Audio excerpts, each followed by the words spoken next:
Hello there.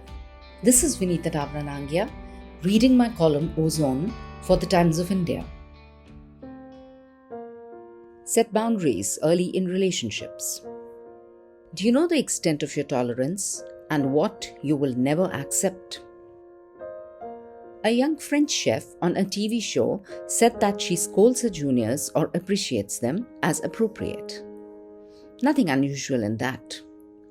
But then she added, they are like children. They test your limits. That set me thinking about how we all test limits in relationships and how important it is to set appropriate boundaries. Relationships are all about the boundaries two people are able to set between themselves. You keep trying your luck. You give some, you take some. And then there is the space in between where a relationship finally settles. How much you're willing to take is where you set your line. Marriage is no exception. It is a game of how far you can push and how far you're willing to be pushed. What must be remembered is that it isn't a race as to who draws one's lines earlier, but more a testing and trying not just of the other person's level of tolerance, but also of your own. Do you know what you can tolerate and what you just refuse to take anymore? You have to stop people from taking you for granted. And conversely, not take anyone for granted either. Your values and priorities are the core to this understanding and the foundation of your boundary lines.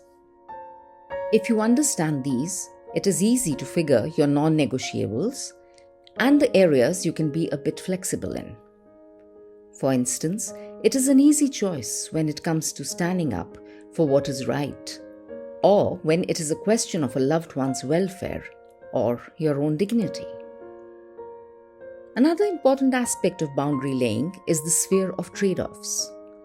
Every relationship is bound to operate on some trade-offs. So it could be, I am willing to allow your weekend afternoon naps so long as the evenings are mine to decide what we do. Just as it is important to know your trigger points, learn the trigger points of loved ones as well. So in any relationship of equals, the participants know exactly what buttons not to push and when to advance or back off.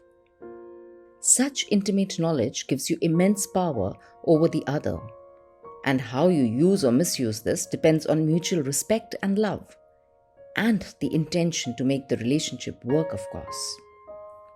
So do you know your triggers?